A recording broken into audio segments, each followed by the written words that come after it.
Sa mapagpalang araw po sa inyong lahat na giliw naming tagapanood sa Facebook. Ito po ang inyong lingkod, Hector Diaz Colin, sa YouTube channel.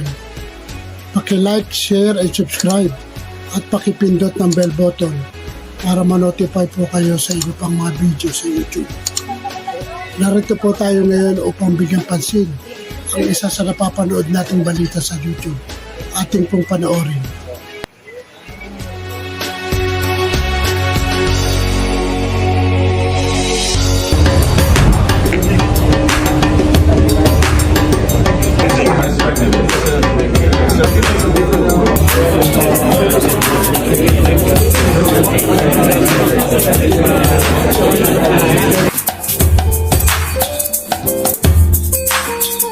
The floor and this podium is yours.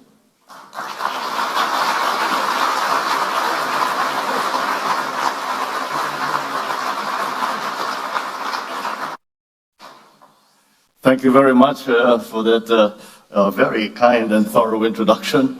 Prime Minister Lawrence Wong, Senior Minister Lee Hsien-loong, Sir John Chipman, of course, Your Excellencies, ladies and gentlemen. I thank the International Institute for Strategic Studies for convening this open, frank, and constructive conversation on pressing strategic issues confronting our region. I also thank the government of Singapore, especially Prime Minister Wong and Senior Minister Lee, for providing an environment that is conducive to this dialogue. The notion of Shangri-La conjures up a mystical sense of tranquility, of free souls living in peace and harmony. And it may sound like a wishful concept, but it is symbolic of a continuing dream, an international community that lives in peace, upholds the rule of law, and enables all nations to thrive in pursuit of their respective aspirations. We Filipinos are paragons of this dream. Our history reflects our commitment to the values that engender amity, fraternity, and sovereign equality amongst nations. Our commitment to peace and to the rule of law inheres in how we have defined our sovereign home. When we established our Commonwealth in 1935, we put together a constitution that defined our territory in accordance with the international treaties that became the basis of our archipelagic unity. The Treaty of Paris between Spain and the United States crystallized our islands into a cohesive whole. The Treaty of Washington clarified the extent of our sovereignty and patrimony and a line set by international powers. We sought to uphold and preserve the integrity of our country's physical unity through international law. Together with others, we put forward the archipelagic doctrine, which regards all archipelagic states as a single unit, with the waters around, between, and connecting their islands, irrespective of their breadth and dimension, forming part of their internal waters. This doctrine has since been enshrined in the 1982 United Nations Convention on the Law of the Sea, or the UNCLOS. The same convention also clarified the limits of each state's maritime zones and defined the extent with which they could exercise sovereignty, their sovereign rights, and jurisdiction over those zones. Accordingly, we have made a conscious effort to align our definition of our territory and our maritime zones with what international law permits and recognizes. This has been inscribed in Article 1 of our Constitution. As Senator, I was proud to co-sponsor our Archipelagic Baselines Law, which defines the basis of our maritime jurisdictions. As President, I look forward to signing our Maritime Zones Law, which will clarify the geographic extent of our maritime domain. Our efforts stand in stark contrast to assertive actions that aim to propagate excessive and baseless claims through force, intimidation, and deception. In the West Philippine Sea, we are on the front lines of efforts to assert the integrity of the UNCLOS as a constitution of the oceans. We have defined our territory and maritime zones in a manner befitting a responsible and law-abiding member of the international community. We have submitted our assertions to rigorous legal scrutiny by the world's leading jurists. So the lines that we draw in our waters are not derived from just our imagination, but from international law. We have on our side the 1982 UNCLOS and the binding 2016 arbitral award, which affirms what is ours by legal right. In this solid footing and through our clear moral ascendancy, we find the strength to do whatever it takes to protect our sovereign home, to the last square inch, to the last square millimeter. The life-giving waters of the West Philippine Sea flow in the blood of every Filipino. We cannot allow anyone to detach it from the totality of the maritime domain that renders our nation whole.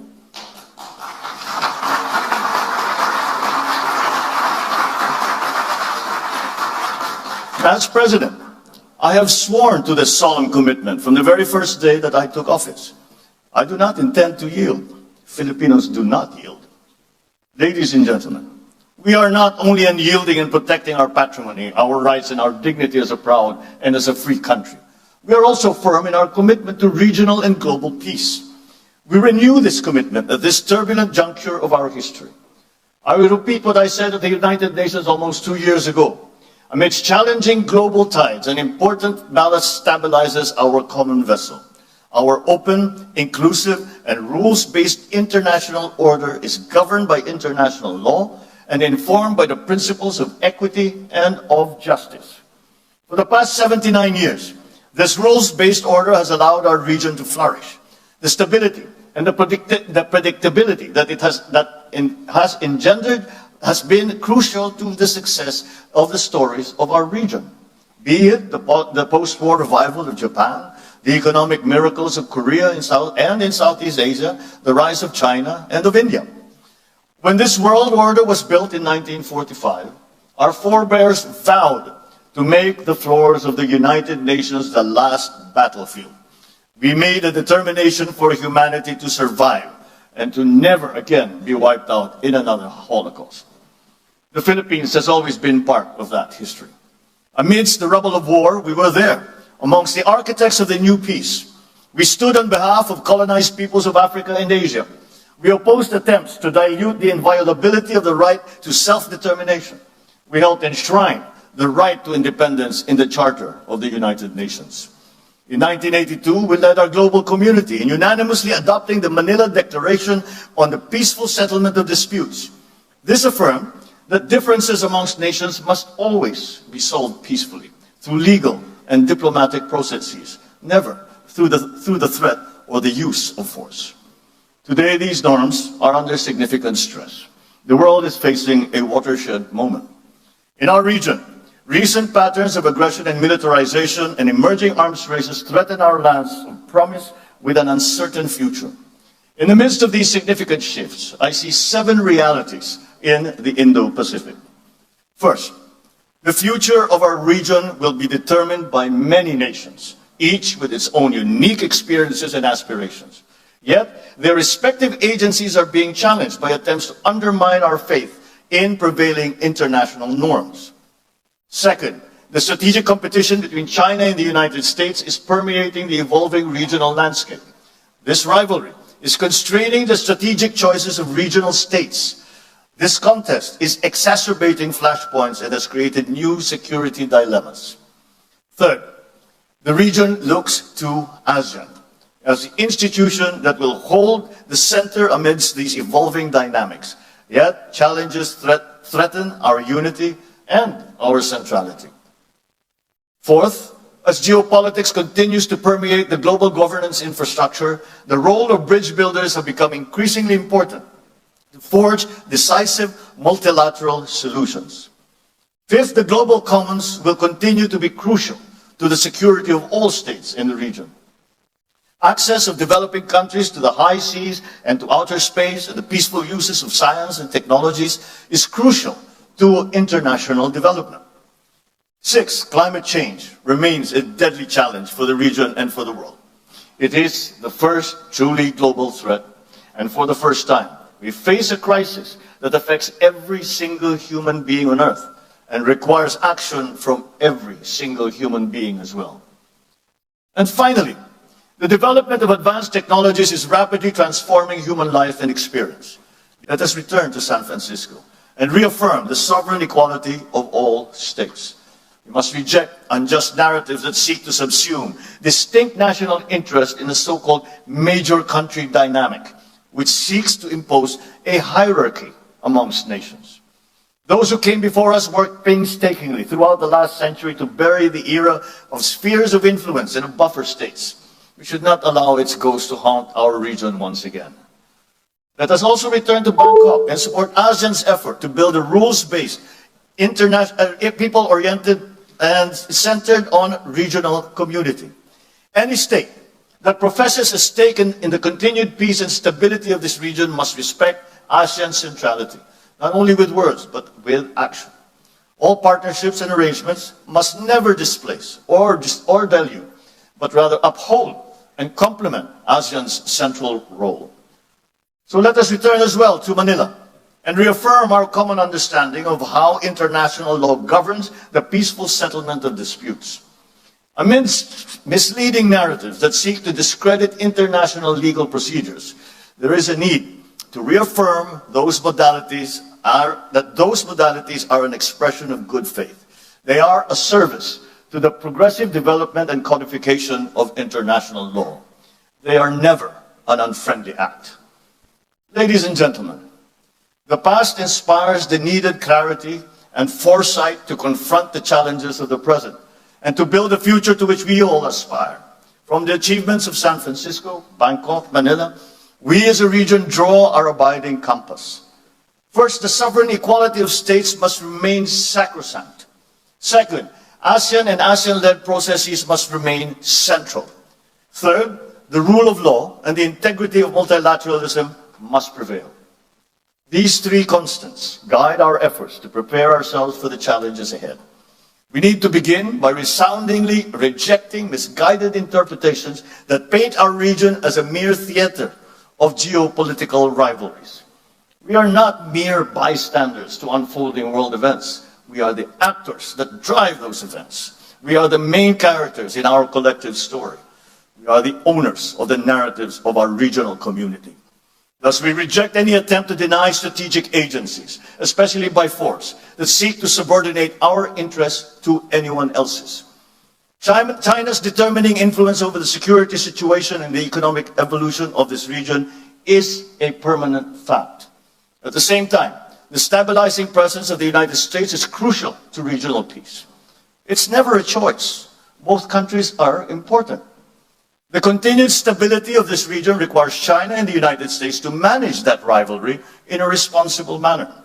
Pending the total elimination of nuclear weapons, China and the United States have a unique responsibility to undertake concrete measures to reverse the recent increase in nuclear stockpiles and to alleviate the risks of nuclear conflict. For a long time, the nuclear disarmament discourse has focused on the Euro-Atlantic. Together with our strategic partners, Australia and Japan, the Philippines has been seeking to bring Indo-Pacific issues to the fore. We promote nuclear risk reduction in the region through the ASEAN Regional Forum. We push for the negotiations for a fissile material cut-off treaty at the United Nations. We will not waver in these efforts. Our work towards a world free of nuclear weapons is rooted in our desire to extinguish the last vestiges of the Cold War. Yet the danger of regional regression towards Cold War thinking has never been more pronounced.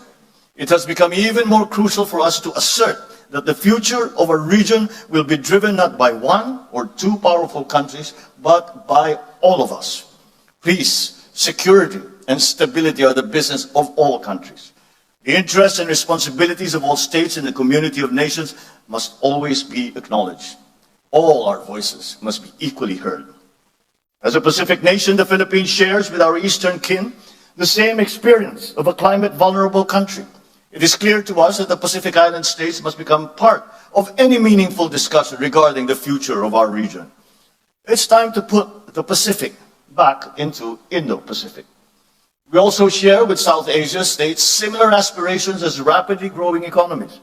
Their continued development rests upon the maintenance of peace and stability in the Indian Ocean region.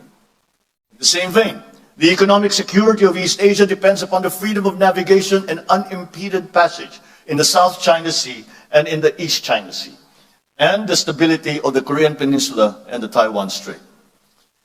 By virtue of geographic proximity and the presence of Filipinos in Taiwan, we have a legitimate interest in cross-strait issues.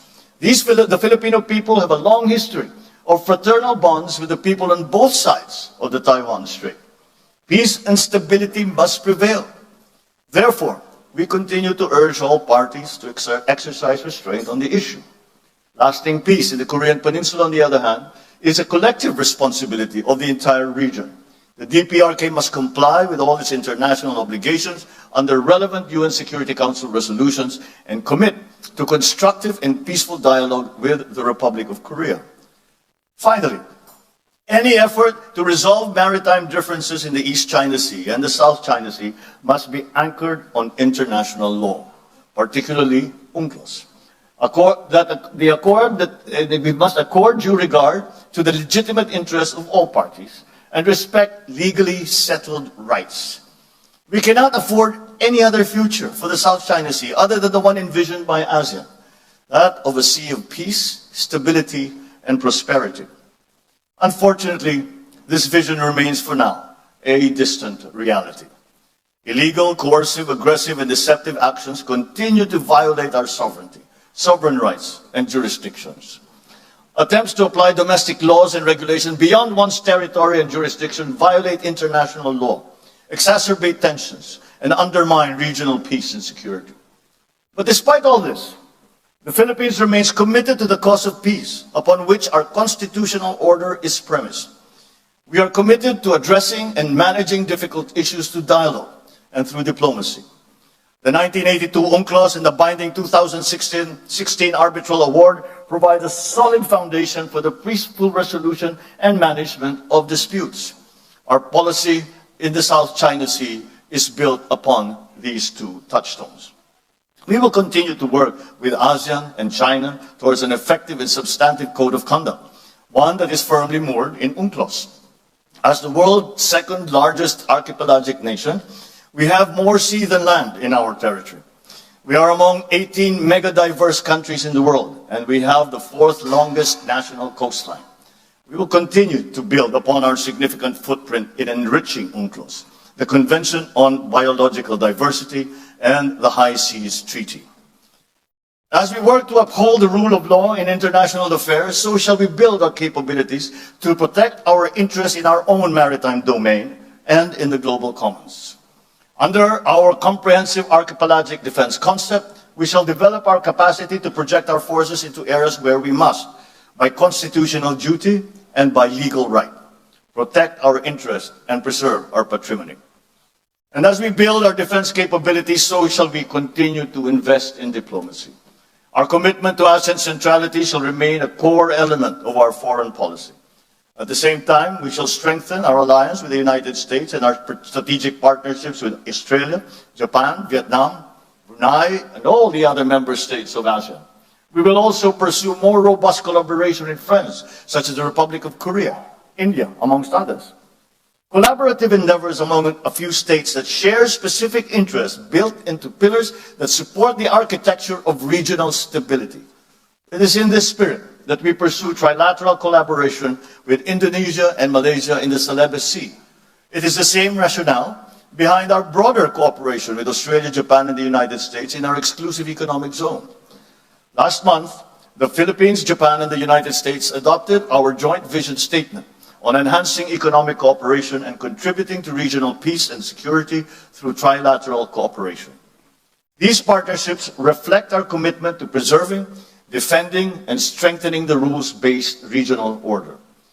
And yet the scope, the depth, the breadth of the challenge that our region now faces requires our collective, our inclusive, and our decisive action.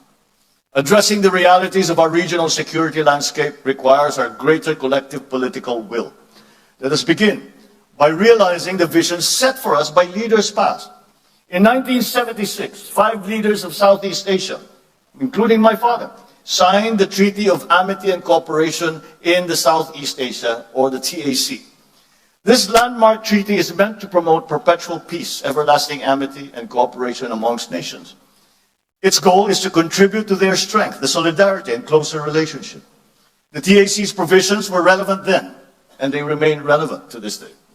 It is no wonder then that the 54 parties from all regions of the world, many of which are represented in this dialogue, have now acceded to this landmark instrument, with nearly a dozen more countries expressing their desire to be bound by the TAC's tenets. This indicates that all stakeholders in the future of this region are committed to peace. It is timely for parties to consider how this treaty can help address the geopolitical and geoeconomic issues facing the region today and the looming challenges ahead. So as we look to the future, let us breathe new life into this noble purpose and the principles of this treaty. Ladies and gentlemen, beyond the regional horizon, we recognize the importance of upholding multilateralism. It remains the single viable platform for collective action against transcendent global challenges. We must therefore step back from the precipice of paralysis. We should transcend geopolitics, find common ground, work to strengthen global institutions.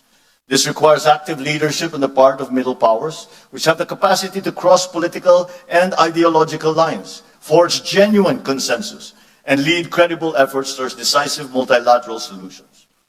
I am proud of the Philippines' efforts to build bridges on issues ranging from climate action to disarmament and non-proliferation, from sustainable development to equitable global health cooperation.